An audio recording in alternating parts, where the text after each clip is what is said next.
Good evening, everyone. KLBELVIN here. Little tired. Have to go pick up my little princess in a little while. Good evening. I am KLBELVIN, and jumping on. Promise not to stay on long this time. Wanted to talk about bad communication corrupts. And I put the question marks. Now, I'm sure my Christian brothers and sisters know what that scripture leads to, but if you don't, I will give it to you. 1 Corinthians, not 1 Corinthians, Brother Trump. 1 Corinthians 15:33 speaks about bad communication corrupts good deeds. There's actually a few names, but the one I like, good character. Now, let's just put this in a simpler form, in relationship form. You have to be mindful of who you have right here, right there.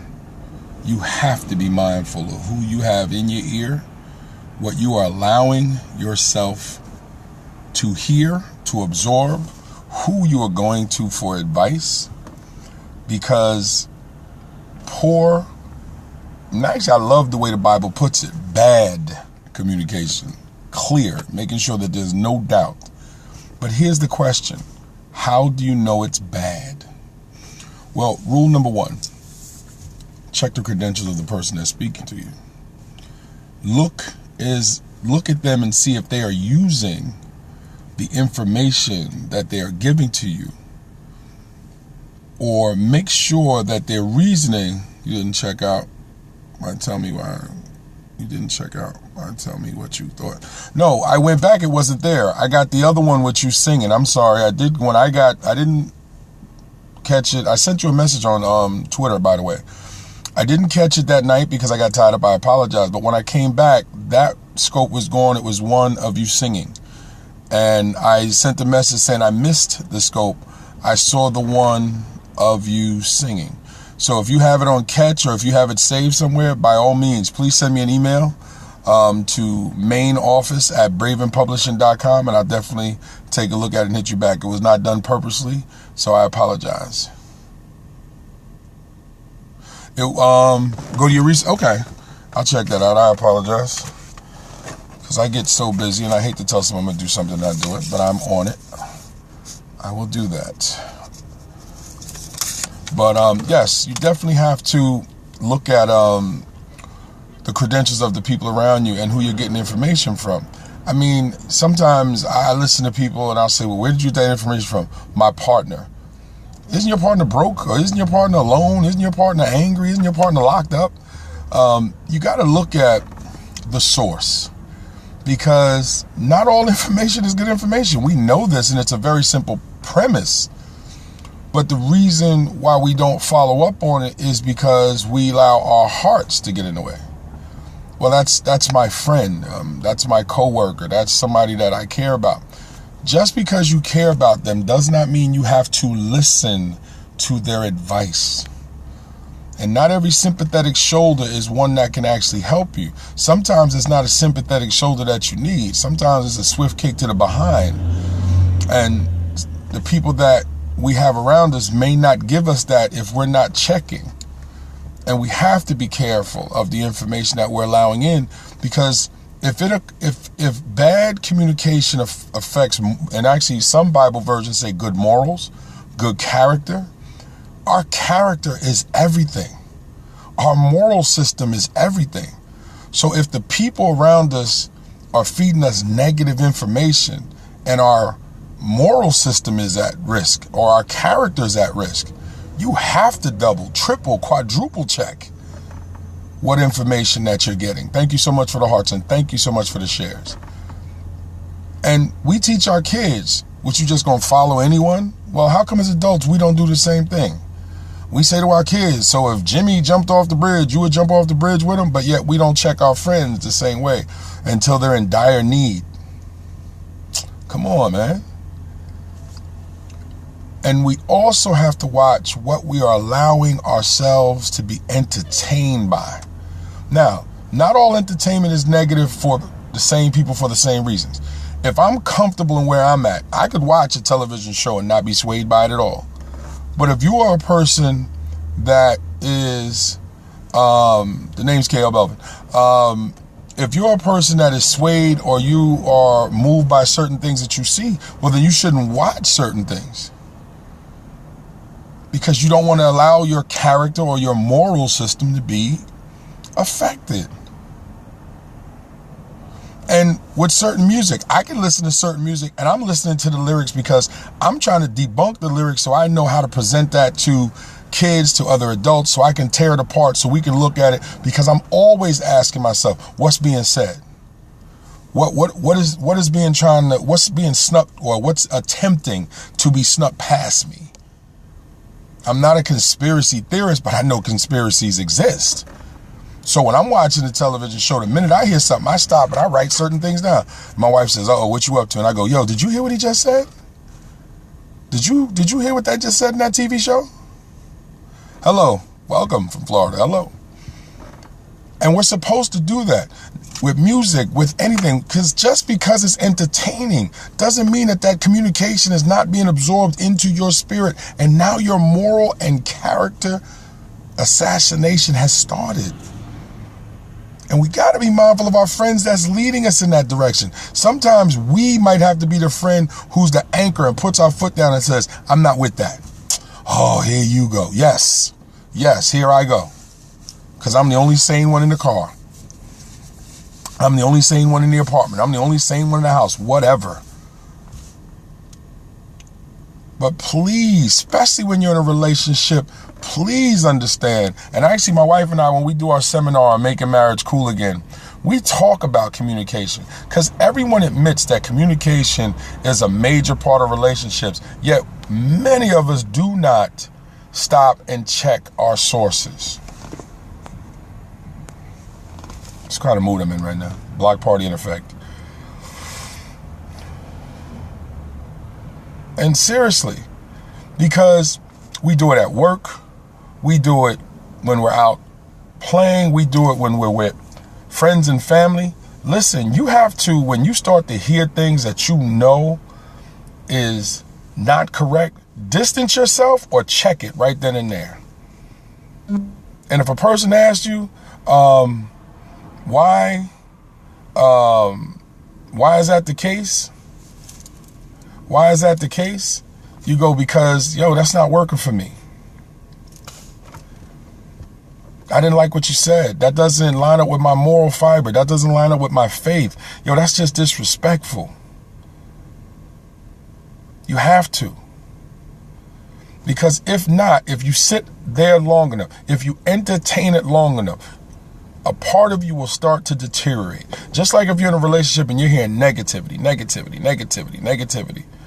Well, eventually that's going to affect how you do things, how you start to act. I've been into my grad study all week, and I've been doing some reading, and Lord, I've been doing more reading than I have in some time, but it's good to be back in school. And actually I'm enjoying the fact that I'm back in school. And one of the things that I'm studying is human services and learning how to deal with people. Well, dealing with people is something that's easy for me, but I, have to get the information for the degree, no problem. But one of the things that I looked up was, it was discussing how the effects of how we were raised, or whatever, the lack of nurturing, affects us in our adult lives. And I see that all the time, because as an educator, I see children who are damaged, and I know they weren't born that way. And when I say damaged, it's their behavior. And I'm like, okay, they've been up under some adult who has not checked what they said, and now this child is acting or speaking in a way they should not be speaking for a child that age. So the only thing left that can happen is that child is going to lead themselves down a path that's going to destroy them morally, because right now at 6, 7, 8 years old, they don't even realize that that is vile or that is horrible to come out of the mouth of a child. So whatever adult was around them didn't bother to check themselves. So the bad communication has affected this child's morals. It's just that simple. And how many of us sit back quietly when we hear conversations that we know are just ridiculous? And instead of putting our foot down because we don't want to be that person, we don't want people to call us, we don't want that person to call us the Bible thumper. We don't want that person to call us the whatever righteous names that they want to label to you or whatever. Why worry about it? Because let's really put this in perspective, because I'm not going to stay on long. I got to pick up my daughter. If poor and bad communication affect character or morals, or both, depending on what Bible you read, is anything that you're hearing from somebody is worth that risk? When there's billions of people in the world you could align yourself with. There's billions of people that you can connect with. Right now, I don't know how many people I'm connected to, and I appreciate the hearts, I appreciate the shares, I appreciate everyone that comes on, even the negative folks. I appreciate them because you help me stay sharp, that I can continue my message and ignore the foolishness that I see in the corner. Today, someone told me she needs to cover up more. She says she's covered it. I told somebody that she. You know what? You can only offer good communication. I said that the other day. If a person doesn't want it, okay, pray for them. If you're offering it from an honest place in your heart, after that, leave it alone. As I said in another scope, you can only offer knowledge. It's up to the person to allow it to take it in, to participate in the learning. You can only offer. And if a person is okay with where they are, then sometimes life has to be the best teacher that they can experience, has to be the best teacher for them. May not be you. But when it happens and the pain sets in, they'll go, oh, my friend told me about that. So never worry about giving good information. Never worry about giving quality information. But be mindful of the negative. And just like, I'll give you an example. I don't apologize. Anybody that was on my scope the other day, I apologize. I said something at the end of the scope when I made mention to whoever that was. I said, your mom thinks I'm handsome. Yeah, it was cute. It was slick. It was disrespectful. It was wrong. And I apologize. And that's what I mean. I allowed bad communication to affect my character, because that's not the type of part of my character I want at the forefront. I just got tired of the foolishness on the left side of the screen. So, hello. And so I let that little comment slip out. When I got home, I told my wife, I said, you know what? No, that was wrong. So I asked the Lord to forgive me, and I kept it moving. But I felt I wanted to say something while I was here on scope, because you see the negative comments, and you can block them, of course, but eventually you're human. So eventually you're like, I just want to say something to somebody. And you have to, and that's the bad communication part. And that's a perfect example of how it can affect your character. But I'm a little stronger than that, so it's not like I'm going to go out and all of a sudden just turn from the ways that I have become. But we have to be mindful of what we're dealing with consistently. Who do we hang out with consistently? What do we listen to consistently? What are we reading? What are we entertaining ourselves with consistently? Now, I'm not going to sit here and tell you what television shows to watch. I'm not going to sit here and tell you what music to listen to, because each of us are on different levels with our own experiences and what we do in life. So each of us have to decide in an honest way what we should and should not be listening to. You're adults. I can't sit there and tell you, and I'm not about to start and tell you, because where I might be with mine is not where you are with yours. I might watch a show and think it's rather disgusting. You may watch it and think it is the greatest thing that's ever been on television. The question is, what are you losing and what are you gaining by watching? And then I'll leave it at that. So it's really up to you. So again, guys, my name is KLBELVIN.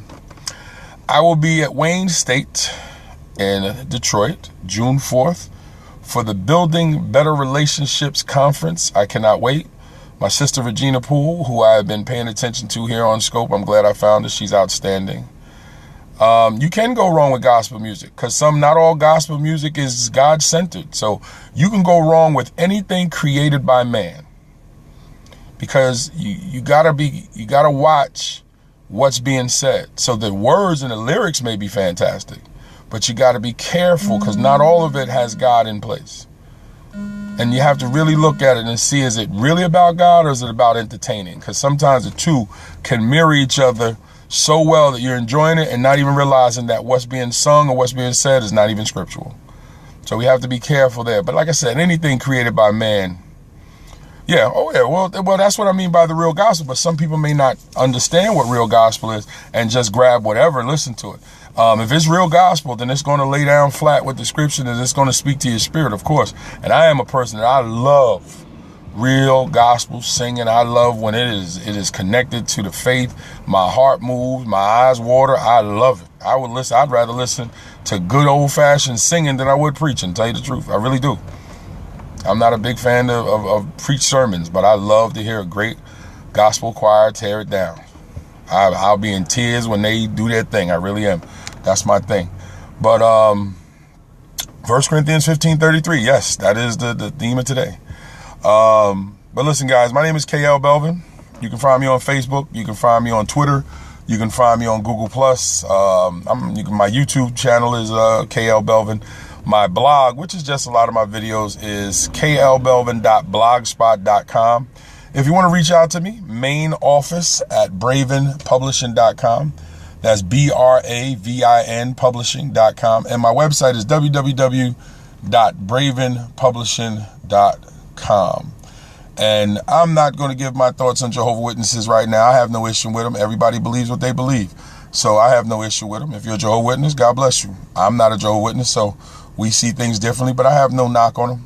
Listen, I don't have a knock on anybody because every man or woman has to live the life that they believe works for them. And when they face their creator, live accordingly to what their creator laid down, and then they will know. Me, I can only tell you what I believe. I can only tell you what I try to do, and I try to be an example of that. What other people are, it's cool with me.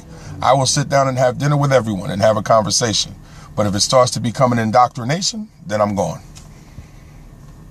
Because there's no reason for me to try to prove anything to anybody. There's no reason for me to dislike anybody.